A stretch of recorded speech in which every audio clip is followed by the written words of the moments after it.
Back to Election Day, November 6th. Is it true that you both thought going in you were going to win? Well, I for sure did. I think Mitt intellectually was thinking that it was possible we couldn't. He knew how close it was. But my heart and my whole soul was, we're going to win. I was there. Yeah, I think we were convinced that we would win. We saw that the polls were very close, but we knew that the energy and passion was with our voters, and my heart said we were going to win. The crucial swing state of Virginia, the Commonwealth, where the race is excruciatingly close. As the returns started coming in and they were not what you expected, what were your thoughts? The exit polls came out first and suggested that it was going to be very close in Florida, and we thought we'd win solidly in Florida. So it was increasingly clear that this was going to be, with the best case scenario, a long night. When did you know you had lost the presidency? It was a slow recognition until ultimately when the Ohio numbers began coming in, and they were disappointing. I said, look, this looks like we've lost. Wasn't certain. Some people said, oh, look, if this number here comes in, well, you could win. But, you know, by 8 or 9 o'clock, it was pretty clear that we were not going to win. And what was that moment like? Well, it's hard. It's emotional. I mean, there was such passion in the people who were helping us. I just felt, you know, we've really let them down. You know, it was that crushing disappointment. Not for us. Our lives are going to be fine. It's for the country. Is it true you began to cry? I did, of course, yeah. Very disappointed. Cry for what? Cry, it's not sorrow for, oh my gosh, you know, our life, or, you know, this dream.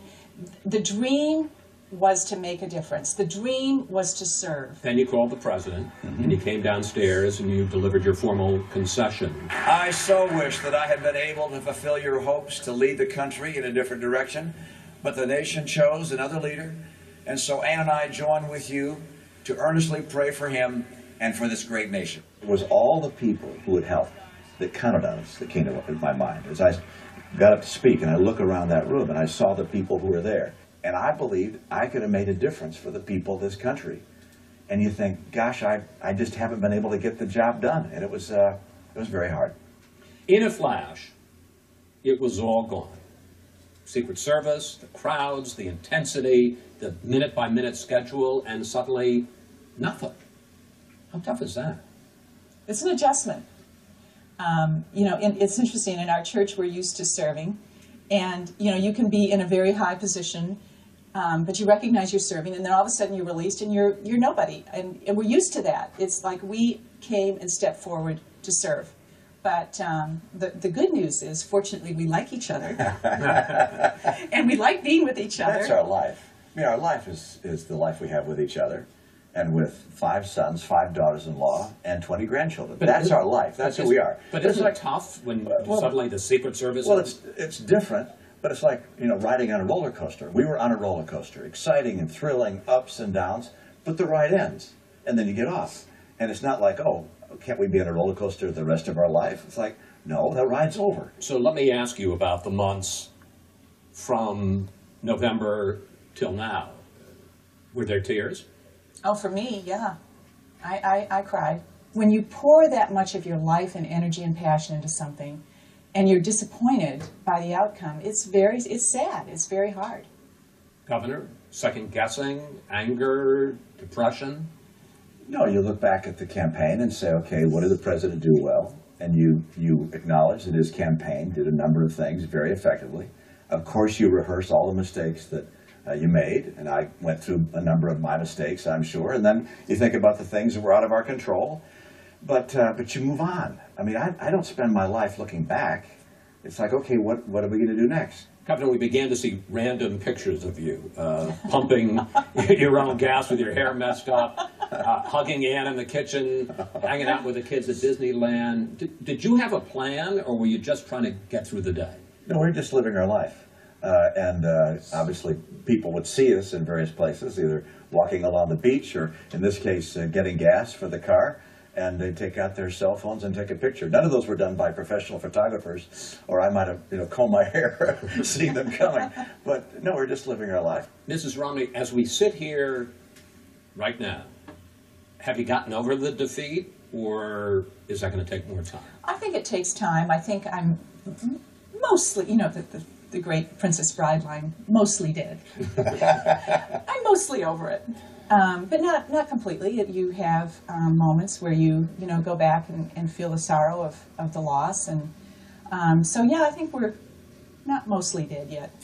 A week after the election, Governor, you had a conference call with top donors in which you said that you blamed your defeat on the president giving away things. It's a proven political strategy, which is give a bunch of money from the government to a group, and guess what? They'll vote for you. To some people, it sounded like the remark you made in your campaign about 47% of Americans looking for handouts. The president had the power of incumbency. Obamacare was very attractive, particularly those without health insurance. And they came out in large numbers to vote, so that was part of a successful campaign. But fairly or not, you know, a lot of Republican leaders roasted you for those remarks. Iowa Governor Branstad, my feeling is we need to turn the page. GOP strategist Ed Rogers, you can exit the stage anytime and no one will mourn. Did that hurt? Did you feel in a sense you were being pushed out of the party? I'm not going to second guess what other people have to say. Look, I don't look back. I look forward. You never like it, and and I never like it, and I'm like a she lion when it comes to defending Mitt, and I know his heart, I know his abilities, I know he would have been a fabulous president, and I mourn the fact that he's not there, and it would have been much better for America, I believe, in my heart, that if he had been there right now. We're going to talk to your husband separately. You're going to have to just sit here for a minute, but I want to ask Mrs. Romney a few questions. Well, that's going to be hard. All right. Well, I'll say nothing. why do you think he lost? I think they had a better ground game, and I think we were not aware. You know, we certainly had the passion coming from our side, and I don't think we were as aware of the passion that was coming from the other side. I think we were a little blindsided by that. Do you think that the two of you at all contributed to this image, which the other side certainly played up, that you were so wealthy, that you were somehow out of touch with the concerns of the average American? And, that's a reality that, you can't change. I mean, we are who we are. The thing that was frustrating to me is that people didn't really get to know Mitt for who he was. Well, I want to pick up on that because there were reports that you and your oldest son, Tag, were frustrated with the Romney campaign, that they didn't, quote, let Mitt be Mitt, that they didn't let him show his more open, compassionate side. True? Well, of course, it was partly, it's true, but it was not just the campaign's fault. I believe it was the media's fault as well, is that he was not being given a fair shake, that people weren't allowed to really see him for who he was. All right. What about the media? I'm happy to blame the media. Do you think the media was in the tank for Barack Obama? I think that it's anytime you're running for office, you always think that you're being portrayed unfairly. And, we, of course, on our side believe that there's more bias in favor of the other side. I think that, that's a pretty universally felt opinion. What do you think of the campaign that Barack Obama ran? I think, obviously, it was a winning campaign. It worked. Do you think it was fair? No. In what way? Portrayal of my husband. He is an exceptional, wonderful person. She's not biased at all. I'm not biased.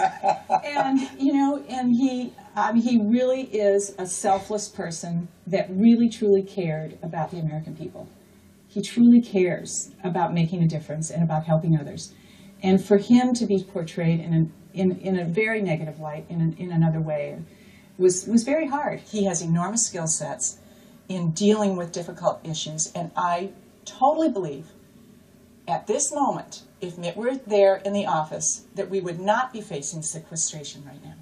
So what is your life like now? What are you doing? How do you spend your days? Governor, now you can talk. My turn again. Yes, again. We've renamed our foundation, the Romney Foundation for Children. We're going to help the very poorest kids in the world. We're going to help kids in this country with disease and great difficulty. And that's taking more and more of our time. We got a chance to spend more time with the grandkids. We just had twins born, as you know, and being with them was a thrill. I have to clear up a couple of rumors. Were you approached by Dancing with the Stars? I was. And did you consider it? I did consider it. I love the show. And why aren't you going to be out there doing the Paso Doble? Well, you know, But Press, do you know what that is? I would have loved to have done it. And I am turning 64, and I started thinking about it. I'm like, I'm not really as flexible as I should be. And now I understand Dorothy Hamill is been picked, and I thought, oh my gosh, am I glad I didn't do that. I wouldn't want to compete against Dorothy. Did the Republican Party approach you about running for John Kerry's Senate seat? No. That's not true. I'm sure, no, they didn't approach me. I think there was a thought that, oh, wouldn't that be fun for Ann to do that? And I'm like, did anyone want to consider how fun it would be for me to do that? Not a chance. Not a chance. I'm enjoying life. Tell us about the grandchildren and your involvement with them. We're with them constantly. It's our life. I think all we can. I mean, it's virtually every day. We see the one grandchild or another every day. Every day. We took them to Disneyland. We took them snow skiing, and then our sons Matt and Craig live close to an open space area. We throw the ball for the dogs. We play sports for the kids. They like kicking balls, hitting baseballs. You know, we do the things that grandparents are expected to do with grandkids. Looking back and now, how do you both feel about what you've been through and where you are now? I wish everyone could have just been in our pockets, gone with us, and seen what we had seen. And what you see when you see that are the heart of the American people. I leave, you know, discouraged by the outcome of the election, but also optimistic about America and because of the people that live here. It's an amazing place. Governor? It was an exciting, thrilling experience. And it didn't end the way we wanted it to, but the experience itself was magnificent. Were there tough days? Absolutely. Were there exhilarating days? Yeah, even more of them. And so one of the great life experiences. Anybody would say, can you imagine anything more fantastic than being able to run for President of the United States? And to see one thing more well, winning, yes. Winning. But 2 years, and we've done it twice, 2 years of really seeing the American people. It's a great, thrilling experience of a lifetime that we will obviously cherish throughout our lifetime. When we come back.